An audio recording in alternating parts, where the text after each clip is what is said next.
Cigarette है? Sorry, cigarette के packet में बीड़ी है, बीड़ी। दादा भाई की असली पसंद नहीं है। पीना छोड़ दिया क्या? बिल्कुल no smoking. Good for health. Nice.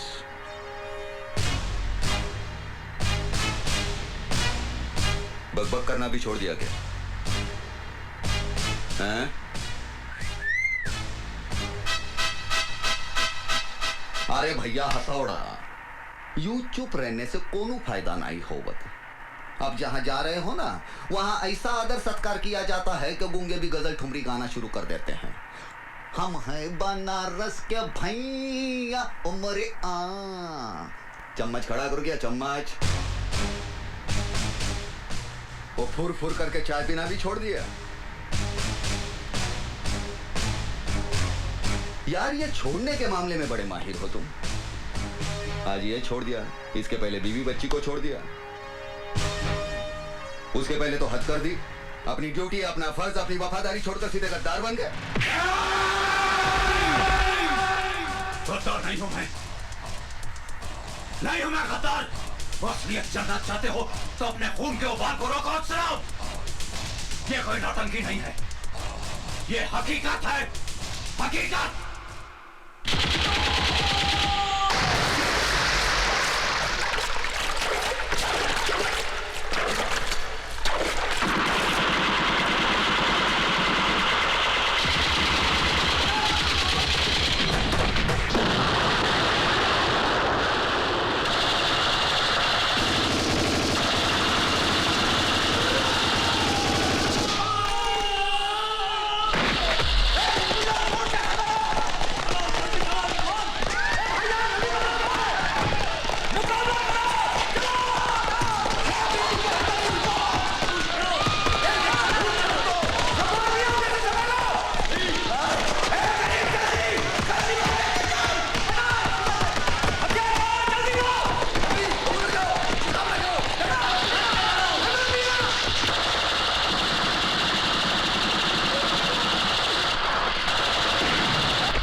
ये नहीं हो सकता चंगे जी, तुम समझ नहीं रहे हो, मिलिट्री का मामला है।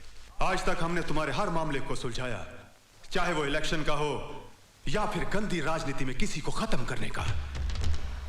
याद है इस राज्य में आतंकवाद को फैलाया किसने, उसे पैदा किसने किया? बस तुम अब शॉर्ट में समझो, हमको ज्यादा समझाने का आदत नहीं है। उन चारों को किसी भी कीमत पर छुड़ाना होगा। और हां, उन चारों में एक मेरा छोटा भाई शकूर भी है, जो हमारे जिगर का टुकड़ा है। और अल्लाह कसम, हम अपने छोटे भाई के नाम का फातिहा नहीं पढ़ सकते। मगर चंगेज, अगर मगर कुछ नहीं, किसी भी कीमत पर उन चारों को छुड़वाना तुम्हारे जिम्मे है। आज तक तुम्हारे हर खेल में हम जोकर बनकर खेलते आए हैं, मगर आज के इस खेल में जोकर। बस चंगेजी, आगे एक लफ्ज भी मत कहना। और एक बात ध्यान से सुनो, राजा साहब जब भी कोई खेल खेलता है तो हुक्म का इक्का अपने पास रखता है, और इस खेल में भी हुक्म का इक्का हमारे पास ही रहेगा।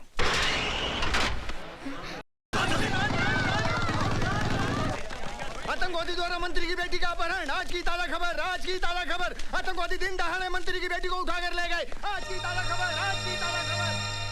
केंद्रीय मंत्री वीरभद्र सिंह उर्फ राजा साहब की बेटी भारती को आज उग्रवादियों ने कॉलेज के ग्राउंड से ही उठा लिया और बदले में उन 4 खूंखार आतंकवादियों को रिहा करने की मांग की, जिन्हें हमारे भारतीय जवानों ने जान की बाजी लगाकर गिरफ्तार किया था। इस मामले ने अब गंभीर मोड़ ले लिया है। इसका फैसला करने के लिए कार्यवाही कमेटी की मीटिंग कल दिल्ली में होगी। वीरभद्र सिंह जी, आप कैबिनेट कक्षा के सीनियर मंत्री हैं और आपके पीछे एक बहुत बड़े देशभक्त फैमिली का नाम भी जुड़ा है। माफ कीजिए मगन भाई, ये देशभक्ति, समाज सेवा, कानून, ये सारे अल्फाज किताबों में बंद ही अच्छे लगते हैं। अब आप ही मुझे बताइए, आप और आप जैसे चंद सीनियर पॉलिटिशियंस को छोड़कर आज के पॉलिटिकल फील्ड में कोई भी ऐसा आदमी है जो इन चीज़ों पर विश्वास करता है और इन पर अमल करता है? Let's be practical. आज राजनीति एक धंधा बन गया है, धंधा। इसका मतलब उस मिशन में हुई हमारे फौजियों की कुर्बानी बेकार जाएगी? देखिए, फौजियों के साथ मेरी बेटी को कंपेयर मत कीजिए। किसी भी हालत में मैं उन 4 टेररिस्टों के लिए अपनी बेटी को कुर्बान नहीं कर सकता। क्या जमाना आ गया है, लगता है महात्मा जी की बात सच होगी। मगन भाई, ऐसी कुर्बानी देने वाले नेताओं की आजकल सिर्फ मूर्तियां बनती हैं, जिनकी साल में एक बार सफाई की जाती है और मालाएं चढ़ाई जाती है, और बाकी के तमाम दिन परिंदे उनका आदर सत्कार करते रहते हैं। एक बात और मैं आप सबको बता दूं, आज मैं आप लोगों का भाषण सुनने नहीं आया हूं, मुझे फैसला चाहिए, वो भी मेरे फेवर में। ये तो सरासर ब्लैकमेलिंग है। ऐसा ही समझो। हर हालत में मुझे मेरी बेटी जिंदा चाहिए। अगर उसे कुछ हो गया तो आपकी ये मिलीजुली सरकार उड़ी समझो। 30 MP हैं मेरे पास, जिनके बलबूते पर आपकी ये सरकार चल रही है। इसे धमकी नहीं, मेरा फैसला समझना। और सब जानते हैं कि वीरभद्र सिंह जो फैसला सुनाता है तो कभी नहीं बदलता। सर, क्या फैसला हुआ आज की मीटिंग में? अभी तक कोई फैसला नहीं हुआ है, मगर मैंने अपना फैसला सुना दिया है। एक बेटी तो क्या, अगर मेरी 10 बेटियां भी होती तो मैं उन सबको अपने देश के लिए कुर्बान कर देता। इन आतंकवादियों को इस मुल्क से हमेशा के लिए खत्म करने की कसम खाई है मैंने। और ऐसे मौके पर अगर हम जैसे लीडर झुक जाएं तो इस देश की जनता का क्या होगा, इस देश का क्या होगा? सर एक मिनट, सर रुकिए तो। सर फिर कमेटी का फैसला क्या होगा? अब फिलहाल उसके बारे में मैं कुछ नहीं कह सकता। हाईकमान का जो भी फैसला होगा वही हमें मंजूर होगा। केंद्रीय मंत्री राजा साहब की बेटी के किडनैपिंग केस में आज अचानक नया मोड़ आया, जिससे राजनीतिक गतिविधियां और तेज हो गईं। कार्यवाही कमेटी की मीटिंग में पर्दे के पीछे कौन सा राजनीतिक खेल खेला गया कि राजा साहब के न होने के बावजूद भी हाई कमांड ने ये फैसला किया कि उन 4 खूंखार आतंकवादियों को राजा साहब की बेटी भारती के रिहाई के बदले में छोड़ दिया जाएगा। इस मामले में हमारे दिल्ली के संवाददाता की एक रिपोर्ट। मनोज, क्या तुम बता सकते हो कि 4 दीवारी के पीछे खेले गए इस खेल का असली हीरो कौन हो सकता है? राजनीति में कुछ भी हो सकता है, मगर यहाँ दिल्ली में ऐसी अटकलें लगाई जा रही है कि गवर्नमेंट गिराने की धमकी देकर राजा साहब को एक खतरनाक खेल खेल रहे हैं। मगर इन सारी बातों पर अब तो पर्दा पड़ा ही रहेगा, क्योंकि आज रात को ही उन 4 आतंकवादियों को छोड़ दिया जाएगा और भारती अपने घर वापस लौटेगी और उसकी इस वापसी का राज हमेशा राज ही रहेगा। मनोज बाजपेयी, नई दिल्ली, आज तक।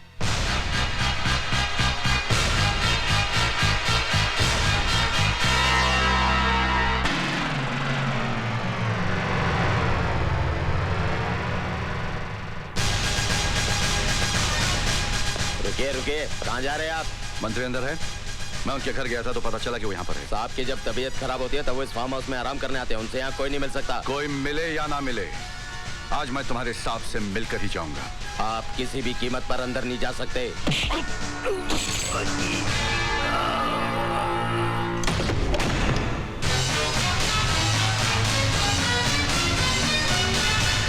पता नहीं तुम जैसे गद्दार और देशद्रोही नेता का असली रूप हमारे देश की अंधी जनता कब देखेगी। कल तक तो टीवी इंटरव्यू में बड़े बड़े भाषण दे रहे थे कि मेरी एक बेटी तो क्या, अगर मेरे 10 संतान भी होते तो मैं उसे देश के लिए कुर्बान कर देता।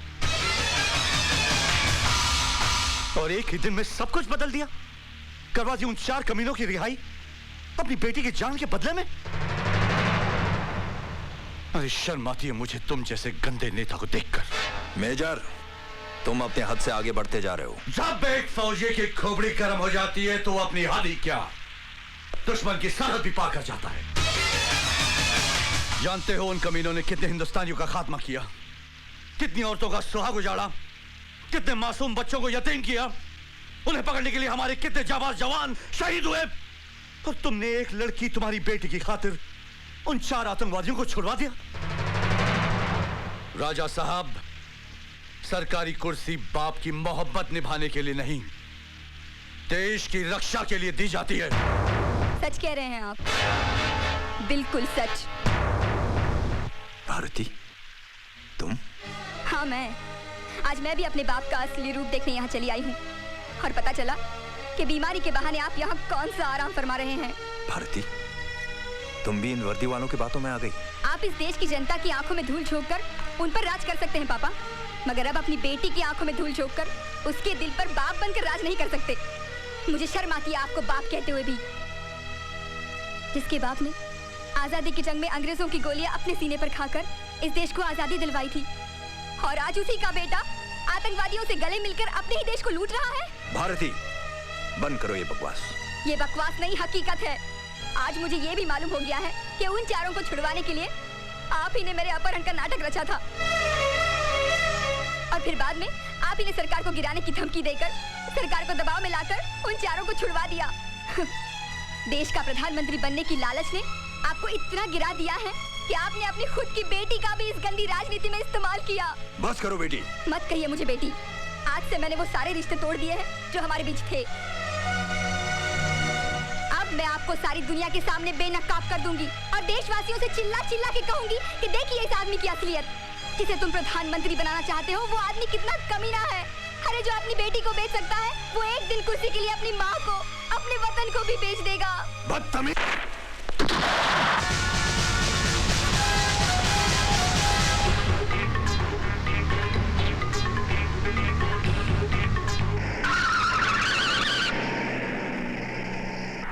वीरभद्र सिंह आतंकवादियों से मिला हुआ है sir.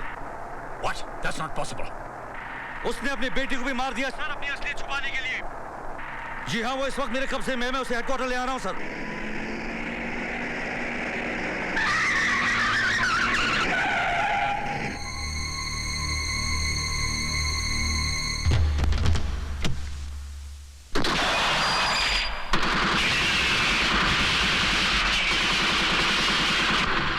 Major Rathore. Major Rathore. Major Rathore, come in over.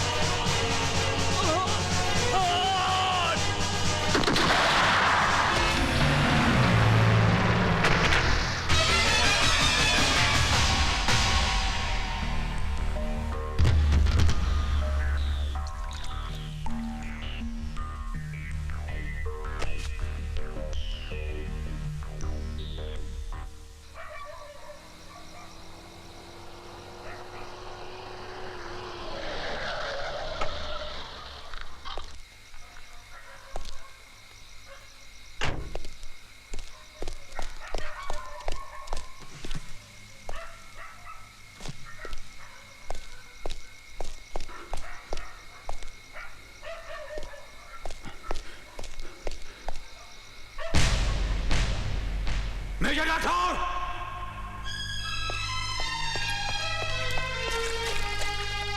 Major Rathore!